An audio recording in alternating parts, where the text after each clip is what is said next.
This is the latest edition of Dingle's Wheel of the Year series, Lá Le Bríde. Let me tell you about it in this week's review.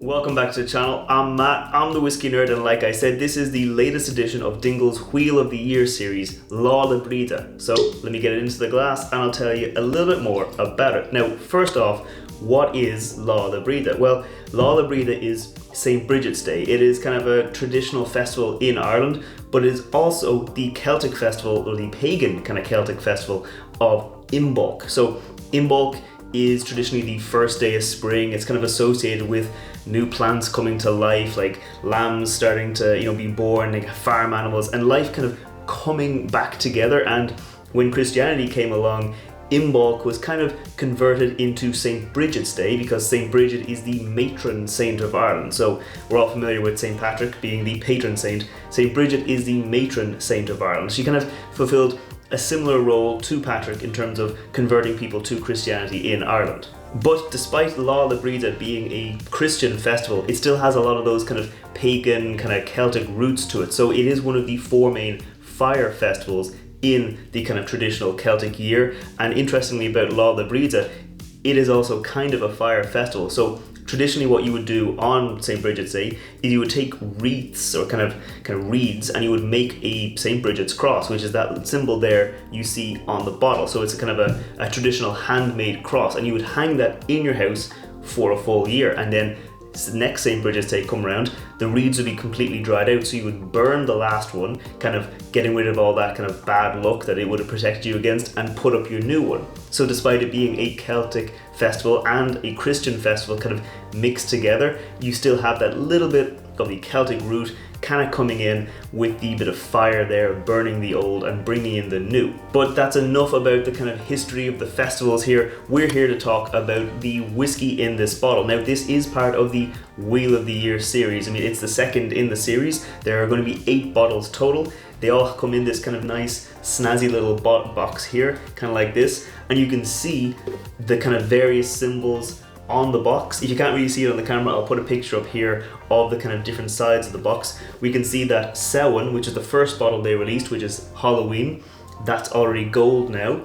St. Brigid's Cross here is gold. We can imagine it's coming up next. It'll be made gold, and based on that, the next fire festival would be Bealtaine, or May Day, which is the 1st of May, so that's probably when we can expect to see the next bottle in the Wheel of the Year series. So the Wheel of the Year series is kind of Dingle's attempt to showcase some of the interesting casks they've got. I mean, previously to now, they put out single malts, they put out single pot stills, they focused on kind of bourbon, bit of sherry, bit of port, maybe some kind of fortified wines in there.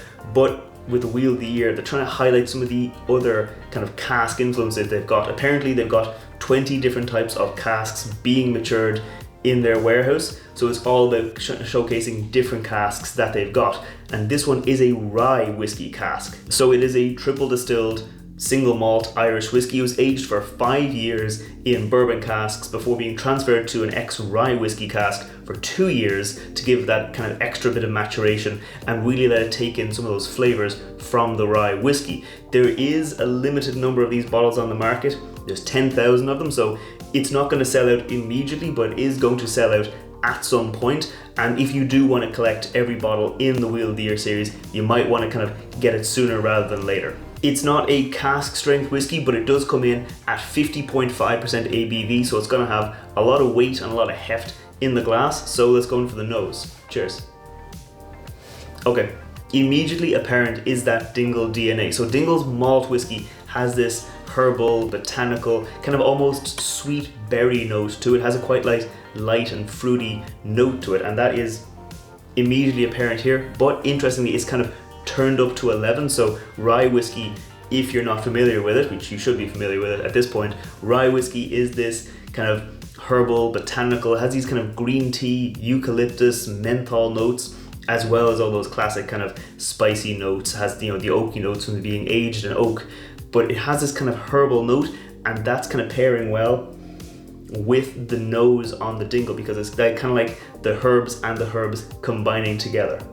It's a little bit more kind of earthy and sweet than the classic Dingle. Like the classic Dingle is definitely more herbal. This is a little bit more kind of earthy herbal, but it's all sitting on top of this base of like caramelized malt, like quite sweet. A nice bit of vanilla in there, kind of helping to be a base for all those herbal botanical notes. It's also got this kind of rich sweetness, or like really kind of sharp sweetness, almost like a candy floss. If you imagine like that sweetness you get when you're kind of walking past the machine that makes the candy floss with all that sugar in the air, that's kind of what I'm getting. Nice and sweet, a little bit floral. There's also a touch of berries in there, like a little bit of raspberries at the end, behind all that caramelized malt, behind the vanilla, behind the herbs, and behind all that kind of sweet sugar. So I think that's enough talking about the nose. Let's go in for the palate. Cheers. There's an immediate hit of spice. As soon as it hits your palate, it spreads out. You get a really rich hit of spice in there, as well as the ABV. Like I said, it is 50.5% ABVs. That's 101 proof. So it does have a bit of weight in there, but then immediately behind that you get the kind of that Dingle DNA, the rich malt, the bit of herbal note, quite sweet, and again more of that kind of sweet sugary note I was getting on the initial kind of nosing of the whiskey. So I'm going in for a second sip round and see what else I can find. Cheers. Second sip round, the ABV is tamed a little bit more, allowing me to get more into the spiciness. So it was kind of like black pepper, cloves, star anise, those kind of, again, earthier spices. Not like the white pepper, not like a Sichuan pepper, more of those earthier notes, that kind of dried out kind of spicy herbs. It's still super sweet though. I mean, like there's still plenty of sweetness in there. It's got this kind of creamy mouthfeel, but I wouldn't say it tastes creamy. It's just like a really rich mouthfeel, and it kind of tastes a little bit like a raspberry jam, where you get that sugar, you get the berries, and you get all that kind of sweetness just kind of coating your palate. So quite nice, quite interesting, but I'm gonna go in again for a final sip and we're gonna talk about the finish. Cheers. On the finish, there's definitely like a move towards a kind of a drier side. Like, yeah, you get your fruitiness, you get your sweetness, it's still there, but as those notes fade, I'm getting a little bit of oakiness coming up, kind of balancing out with that rye spice to give you a little bit of a kind of a drier mouthfeel on the finish. Like up front, it was quite sweet, quite kind of rich and fruity. Definitely on the tail end, it does take a bit of a turn and give you something different than you were getting on the nose and the palate. Like it is, again, it's still super sweet.